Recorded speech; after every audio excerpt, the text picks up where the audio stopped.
We were planning on making just classic fried donuts.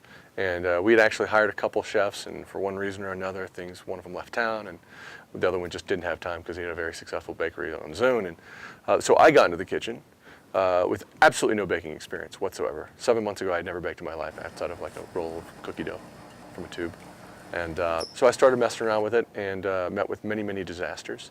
And then one night, my girlfriend and I were planning on making chocolate chip pumpkin bread, and we spent the whole day. We went and picked the pumpkins, we roasted it, we got the meat out of it, and by the time we got around to doing it, it was already very late in the evening, and she was tired, wanted to go to bed, and I said, no. I said, I'm gonna make some pumpkin bread.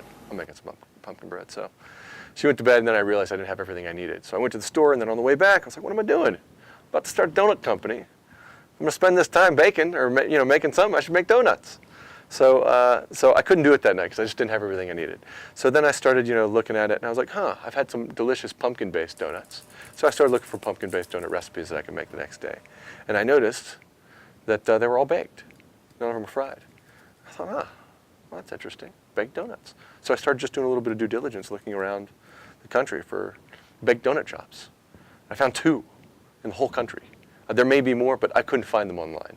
And so I thought, well, that's interesting. I would think that's a healthier product, not being fried, and there's a healthier market. So I started playing with that, and then I thought, I wonder if I could do like a yeast-raised pumpkin-based donut. So I was finding little bits of information here and there, but nothing that was showing me that this is something that is very abundant, and certainly ignited my interest to explore it a little bit further. So yeah, the next day, that's where I started, and I started working with baked, and the more I was getting into it, I was like, if we can really figure this out, that would be a really cool niche. That's a slightly healthier product, at least from the standpoint of not frying versus baking. And of course, my brother was not at all excited about it. I mean, he is a donut purist. He is a connoisseur, far more than I am, and he was not about it at all. But at the end of the day, he said, "I'll tell you what, make a delicious product, and I'm listening."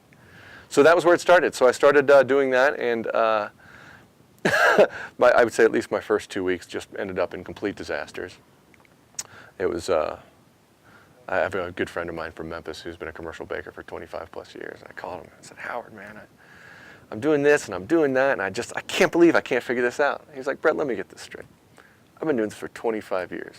And every time I try to do something new, it takes me weeks to figure it out. And here you are, you've never baked before in your entire life, and you feel in 2 weeks you should have figured it out. You. I know we can edit that out, but it actually felt good. It was, it was good to hear that, because I'm very hard on myself. So anyways, but what I did find, so that was how we shifted to baked from fried. So as I was actually starting to make some progress, and another friend of mine said, why don't you start experimenting with other cultures and how they bake around the globe at altitude? The Bavarians, the Swiss, different places. So I really started to make some progress with that. And people were really enjoying the product, but they said, they were really loving the donut holes I was making. At that time, we were making full donut rings, making the holes. And as I continually got more feedback about great donut holes, I was like, well, maybe I'll just focus on the donut holes. So I just started focusing on them, and they just kept getting better and better. And then, over time, there was just another breakthrough after another breakthrough. And eventually we have this product. And so now we've just made really big donut holes, and many of them, we fill. With any number of fillings. We've got monkey balls, which is a banana filling. We'll have cue balls, which is a marshmallow filling with a chocolate glaze, or white chocolate glaze, and the 8 balls are with a dark chocolate glaze. Anyways, so that was the deal.